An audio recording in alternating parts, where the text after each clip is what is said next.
రేపల్లె జమ్మూ కాశ్మీర్ ఉగ్రవాదుల దాడిలో చనిపోయిన పర్యాటకులకు క్యాండిల్స్తో నివాళులు. సమగ్రమైన దర్యాప్తు చేయాలి.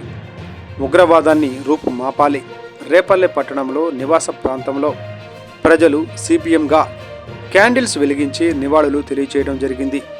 ఈ సందర్భంగా సిపిఎం రేపల్లె పట్టణ కార్యదర్శి సిహెచ్ మణిలాల్ మాట్లాడుతూ ఉగ్రవాదులు దాడిని యావత్తు మానవ సమాజం అందరూ ఖండించాలని, కేంద్రం పూర్తిస్థాయి సమగ్రమైన దర్యాప్తు చేయాలని అన్నారు. జమ్మూ కాశ్మీర్లో కుటుంబ సభ్యులతో ఆనందంగా గడుపుతున్న పర్యాటకులపై విచక్షణారహితంగా కాల్పులు జరిపి 28 మంది పర్యాటకులను పొట్టన పెట్టుకున్న తీవ్రవాదుల దుశ్చర్యను ఖండించారు.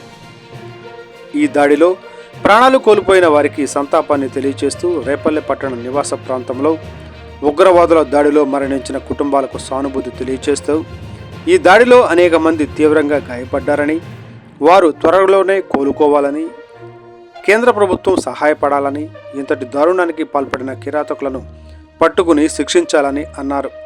అక్కడ పోలీసులు, భద్రతా దళాలు కేంద్ర ప్రభుత్వ ఆధీనంలో ఉన్నాయి. ఈ దాడికి పాల్పడిన వారిని పట్టుకోవడానికి కేంద్ర ప్రభుత్వం అన్ని చర్యలు తీసుకోవాలి.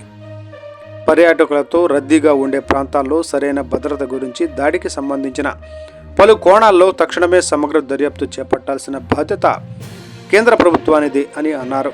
ఈ కార్యక్రమంలో సిఐటియు పట్టణ నివాస ప్రాంతాల సంఘం, డివైఎఫ్ఐ సంఘాల నుండి KV Lakshmanarao, D Augustine, V Dhanamma, K Nancharamma, K Veeranjaneyulu, Durgadevi, SK Farzana తదితరులు పాల్గొన్నారు. ఖండిద్దాం భారతదేశంలో ఉగ్రవాదుల దాడులను. జోహార్ ఉగ్రవాదుల దాడుల్లో చనిపోయినటువంటి పర్యాటకులకి. జోహార్ ఉగ్రవాదుల దాడుల్లో చనిపోయిన పర్యాటకులకి.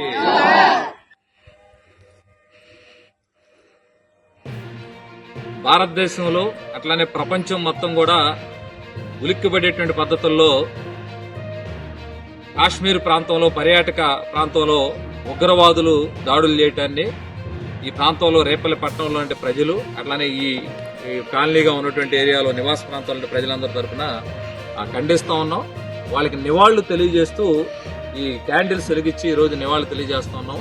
ఈరోజు మనం చూస్తూ ఉన్నాం, భారతదేశంలో అన్ని మతాలు లౌకికంగా అందరూ అభివృద్ధి అవ్వాలని, ఆర్థికంగా సామాజికంగా అందరూ అభివృద్ధి అవ్వాలని చెప్పేసి చిన్న స్థాయి వరకు నుంచి అందరూ కష్టపడి ఈరోజు భారతదేశంలో ముందుకెళ్తున్న పరిస్థితి.